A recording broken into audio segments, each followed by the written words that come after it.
사랑하면 그 사람의 허물도 품어줄 수 있어야 한다고 하지요? 그런데 저는 도저히 그렇게는 못하겠더라고요.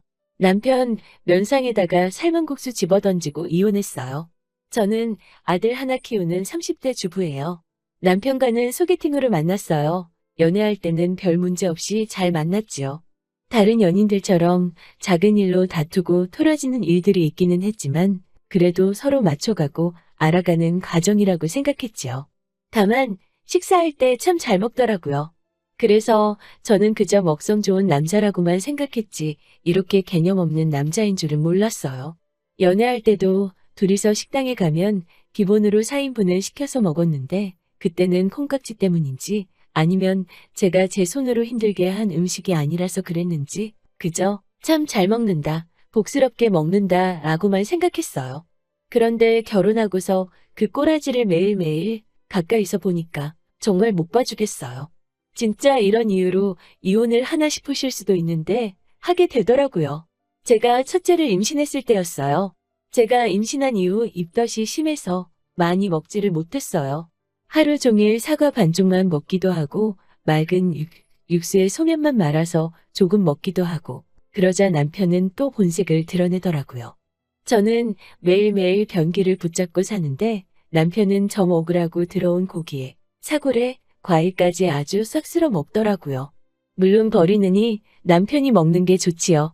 하지만 너무 배려가 없는 거예요. 아내는 입덧하느라 아무것도 못 먹는데 기름기로 번지르르한 입술을 하고는 이거 너무 맛있다, 저거 너무 맛있다 하는 모습을 보고 있으면 정말 정이 뚝 떨어지는 기분이었어요.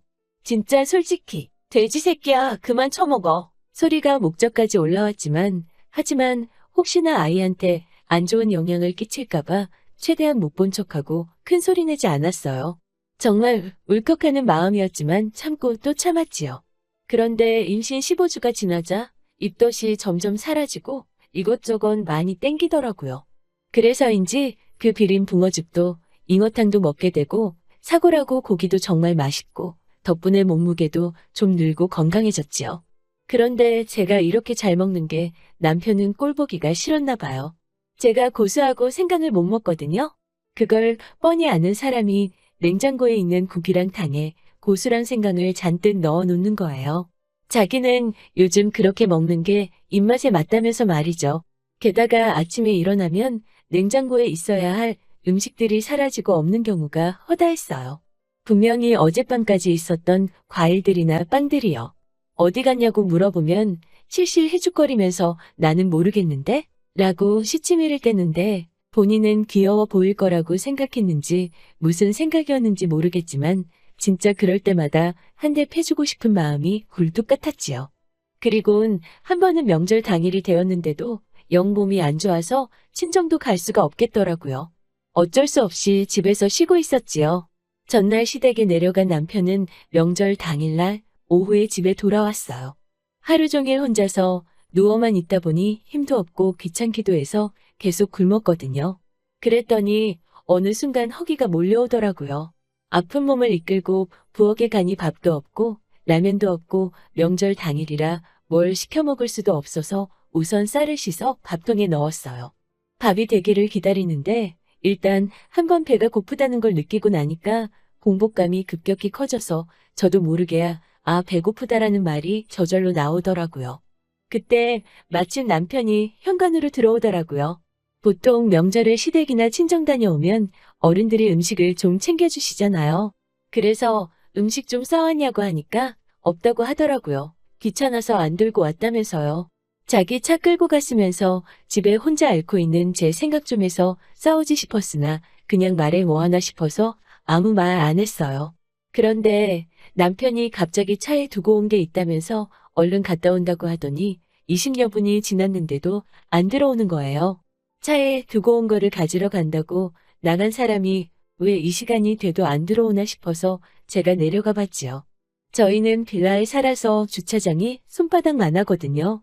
그런데 걱정해 준 게 아까울 정도로 뒤지고 자시고 할 필요가 없었어요.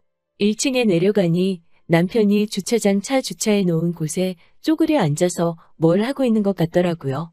제가 가까이 다가갔는데 남편 꼴을 보고 진짜 남편을 걷어찰 뻔했어요. 명절 음식으로 싸주신 전하고 갈비찜, 식혜 같은 걸 자동차 옆에 쪼그리고 앉아서 우걱우걱 씹어먹고 있더라고요. 양볼이 터지게 집어넣고 말이죠. 너 거기서 뭐 하냐고 묻자 입에 음식이 가득해서 말도 똑바로 못하면서 쩝쩝거리는데 진짜 발로 걷어차버리고 싶더라고요. 남편이 전하고 갈비찜, 식혜 같은 명절 음식을 좋아하는 건 알지만 아무리 그래도 지 좋아하는 거라고 아내 주기 싫어서 거기서 혼자 먹고 있는 게 말이 되나요? 정말 그 순간 감정이 식고 이런 사람이랑 계속 살아야 하나 싶더라고요. 하지만 뱃속에 아기가 있으니 꼭 참고 넘어갔어요. 그렇게 첫째를 품에 안았어요. 그런데 첫째가 조산으로 태어나서 소아천식으로 굉장히 고생을 많이 해요. 감기가 조금만 심해져도 폐렴으로 진행될 수도 있고 그래서 가족 내 아픈 사람이 있으면 굉장히 위험하다고 하더라고요. 면역 자체가 약하니까 늘 노심초사한 마음으로 키워야 하지요. 그런데 며칠 전 지난밤부터 고열과 발작적인 기침으로 아이가 고생을 하기 시작했지요. 수액과 미지근한 물로만 버티면서 기침 때문에 10분 이상 잠을 못 자고 끓어오르는 열로 몸이 불덩이 갔더라고요. 도저히 안 되겠어서 병원에 데려가려고 차키를 찾는데 차키가 안 보이는 거예요. 남편한테 분명히 차를 두고 가라고 했거든요. 남편도 애가 아픈 걸 알고 혹시 모르는 상황이 있을 수 있으니까 말이에요. 그런데 남편한테 전화하니 차를 가져갔다고 하더라고요. 남편 회사가 걸어서 10분 거리에 있는데 추워서 차를 끌고 갔다는 거예요. 진짜 아빠라는 사람이 제정신인가 화가 머리끝까지 날 대로 났지만 일단은 택시를 불렀어요. 저희는 지방에 살기 때문에 입원시킬 병원에 가려면 1시간을 넘게 가야 하거든요. 의료원이나 조금 큰 병원이 근처에 있긴 하지만 소아과 전문의가 없고 애가 워낙 약하다 보니 급박한 일에 대비할 수 있게 다니던 소아과에서는 늘 되도록이면 대학병원으로 가라고 했거든요. 급한 대로 택시를 타고 다니던 소아과에 가서 일단 해열주사랑 병원 소개를 받고 소견서 첨부해서 왔어요. 오는 길에 출발 전에 애기 먹이려고 죽도 하나 사서 새 그릇으로 소분해 왔네요. 대학병원으로 가려고 집에 와서 바로 부랴부랴 짐 싸고 친정에 도와달라고 전화한 뒤 죽이라도 한술 먹이려는데 남편이 왔어요. 그 얼굴을 보니까 또 마구 화가 도지는데 일단 내 상황이 급하니 꼭 참고 있었지요. 집에 온 아빠라는 작자가 애 괜찮냐는 소리는 안 하고 점심 먹으러 왔다고 집에 오자마자 냉장고를 뒤적거리고 있더라고요. 제가 점심은 대충 해서 얼른 먹고 일단 애기 죽만 좀 몇 수저라도 먹여달라고 부탁을 하고 짐을 싸고 있었어요. 그런데 보아하니 애는 한 숟갈 먹고 기침하고 토하고 한 숟갈 먹고 기침하고 토하고 를 반복하다가 결국 안 먹겠다고 입을 닫아버렸더라고요. 그러자 남편이란 작자가 아빠라는 작자가 애한테 먹어야 낫지 한 숟갈 먹어봐라고 먹이는 신용 대충 몇 번 하더니 그릇에 들어 자기 입으로 들이붓네요. 그리고는 또 다음 그릇 뚜껑을 열어서는 아빠처럼 먹어야지 하더니 또 자기 입으로 쏟아붓는 거예요. 그 꼴을 보는데 아주 제정신이 아닌 사람처럼 보이더라고요.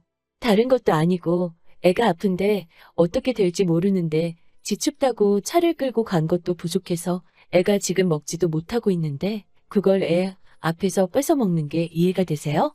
여기는 지방이라 택시도 불러야 오고 그나마 날씨가 궂으면 안 오는 경우도 있어요. 병원까지 가려면 택시비도 2만 원은 그냥 넘어요. 그만큼 멀지요. 남편이 세 번째 그릇을 였는데 저도 순간 눈이 돌아서는 그릇째 뺏어서 바닥에 내팽개쳐 버렸지요. 제가 니 다 먹어라. 다 먹어. 넌 이게 먹고 싶냐? 애가 아파서 저지경인데 넌 이게 목구멍으로 넘어가? 거지냐? 굶어 죽은 귀신이라도 붙었냐? 대체 아픈 애 죽을 왜 뺏어 먹냐고? 아주 상스럽게 욕을 했어요. 결혼 생활 내내 음식만 생기면 지 입에 먼저 넣고 보는 인간. 지 좋아하는 음식 내가 먹을까봐 허겁지겁 먹는 것도. 친정 가서도 부모님보다 먼저 숟가락 들고 우적우적 먹어대는 거. 모두 잠든 밤에 냉장고 안에 음식이고 간식이고 베란다로 들고 가서 처먹던 거. 솔직히 그냥 밥상머리 교육을 제대로 못 받아서 그런가 보다 하고 살면서 알려주면 고쳐질 줄 알았는데요. 고칠 수 없는 인간이더라고요. 남편이 저를 향해 야! 라고 소리를 지르길래 저도 남편한테 바닥에 있는 것까지 싹싹 긁어서 하나도 남김없이 마저 다 처먹어라. 하고는 때마침 오신 친정 부모님 차 타고 병원으로 갔어요. 그리고 뇌를 입원시켰지요. 그리고 이튿날 시부모님과 신우가 병문안을 왔더라고요. 그러면서 저한테 무슨 일이 있었길래 네 남편이 저렇게 화가 났냐고 물어보시더라고요. 그래서 제가 더도 말고 덜도 말고 있는 일 그대로 말씀드렸어요. 제 얘기를 듣고 나자 한참을 말없이 계시던 시어머니가 그래도 그렇게 음식을 집어 던지면 어쩌냐 하시며 저를 나무라시길래 어차피 그 사람이 치우지도 않는데요. 라고 쏘아붙이고 말았어요. 아이가 누워있는 걸 보시더니 시아버지는 건수 잡았다 싶으셨는지 저더러 애가 이 지경이 되도록 병원도 안 오고 뭐 했냐고 역정을 내시더라고요. 그래서 제가 아버님 아들이 애 아픈 걸 뻔히 보고도 날 춥다고 차를 홀딱 끌고 가서는 시간이 걸렸다. 그리고 그 아들이 그 와중에 집에 와서는 냉장고를 뒤져 점심을 먹고 그게 부족했는지 아픈 아들 죽까지 뺏어 먹었다고 따다다다 쏘아붙였어요. 그동안 한 번도 이렇게 노골적으로 말한 적 없었거든요. 결국 시부모님도 아무 말 못하시고 신우만 미안하다 하고 돌아갔어요. 그리고 며칠 뒤 아이도 다 낳아서 퇴원했고요. 제가 생각이 짧았죠. 이때 이혼했었어야 했는데. 몇 달 뒤 저희 삼촌이 돌아가셨어요. 저희 삼촌은 평생을 혼자 사신 분이라서 따로 챙겨줄 가족이 없으세요. 그래서 가뜩이나 더 복잡한 심정인데 남편이란 작자는 뭐가 그렇게 신났는지 자기가 장례식장을 많이 다녀봐서 음식은 잘 안다면서 자기한테 맡기라고 난리더라고요. 도저히 신경 쓸 여유도 없고 해서 알아서 하라고 했지요. 그랬더니 세상에 이 인간이 조문객들은 삼촌처럼 일찍 돌아가시지 말고 오래오래 장수하시라고 육개장을 장터국수로 바꿔놨더라고요. 게다가 머릿고기는 또 지가 좋아하는 족발로 바꿔놨어요. 제가 아니 이게 무슨 짓거리야? 라고 하니까 왜 화를 내냐면서 손님 대접은 제대로 해야 한다고 개소리를 하더라고요. 장터국수는 어디 의정부 뭐 어디 국수집에서 육수를 특별히 공수해 온 거고 머릿고기는 웃돈을 줘서 족발로 업그레이드 한 거라고 자랑을 하면서 어디 유명한 족발 맛집에서 특별히 주문한 거라고 일반인은 어디 가서 이런 족발 돈을 얼마를 줘도 못 먹어본다고 저한테 자랑을 하더라고요. 그러더니 저한테 일부러 남을 정도로 넉넉하게 주문했으니까 집에 갈 때 꼭 족발 좀 챙기라며 저한테 되도 않는 윙크로 신호를 하는 거예요. 그 윙크하는 눈을 보는 순간 진짜 옆에 있던 젓가락으로 감고 있지 않은 다른 쪽 눈을 그대로 찔러버리고 싶더라고요. 그러면서 내가 이 인간이랑 더 살면 둘 중 하나는 진짜 사단나겠다는 생각이 들었어요. 결국 남편한테 밖으로 따라 나오라고 하곤 나가는 길에 말아놓은 국수를 손으로 한 움큼 퍼들고 뒤따라 나갔어요. 그리고선 뒤따라 나오던 남편 면상에다 있는 힘껏 국수를 집어 던졌네요. 가닥가닥 남편 면상이며 정장에 들러붙고 볼만하더라고요. 남편이 이게 뭐 하는 짓이냐고 아주 생간니가 났죠. 밖에서 소란스러운 소리가 나니까 남편 친구들이 다 튀어나오고 저희 친정 식구들 나오고 난리가 난 거지요. 제가 정말 죄송한데 이 식충이랑은 더는 못 살겠다고. 이 사람이랑 하루라도 더 살면 진짜 둘 중 하나는 죽는 꼴 날 것 같다고 말했네요. 그러면서 이 돼지 같은 인간아, 네가 사람이냐 진공청소기냐 분쇄기냐 도대체 왜 음식을 보면 환장을 해서 앞뒤를 못 가리냐? 고 고래고래 소리를 쳤네요. 남편의 식탐을 이미 알고 있었는지 친구들은 재수씨 미안하다며 얼굴에 국수가 달라붙어 있는 식충이를 끌고 나갔지요. 그 후로 이렇게 간단하게 이혼해도 되나 싶을 정도로 쉽게 이혼했어요. 처음에는 시댁에서 뭘 그런 걸로 이혼까지 하냐고 저를 설득하시려고도 했지만 제가 워낙 세게 나가니까 결국 알겠다 하시더라고요. 집은 팔아서 반만 가지기로 하고 대신 적금과 양육권은 제가 갖기로 했어요. 양육비도 한 달에 100만 원씩 받기로 했네요. 마지막으로 법원 앞에서 보는데 같이 살 때보다 더 뒤룩뒤룩 살만 쪘더라고요. 볼일이 끝나고 집에 가려는데 법원 앞에 있는 국밥집 앞에 멈춰서선 점심때가 지났는데 국밥 한 그릇 먹고 헤어지자길래 제가 어이가 없어서 빤히 노려봤죠. 살기를 느꼈는지 지레 겁먹곤 잘 살라 하며 꽁직 빠지게 도망가더라고요. 이렇게 허무하리만치 짧은 저희 결혼 생활은 막을 내렸어요.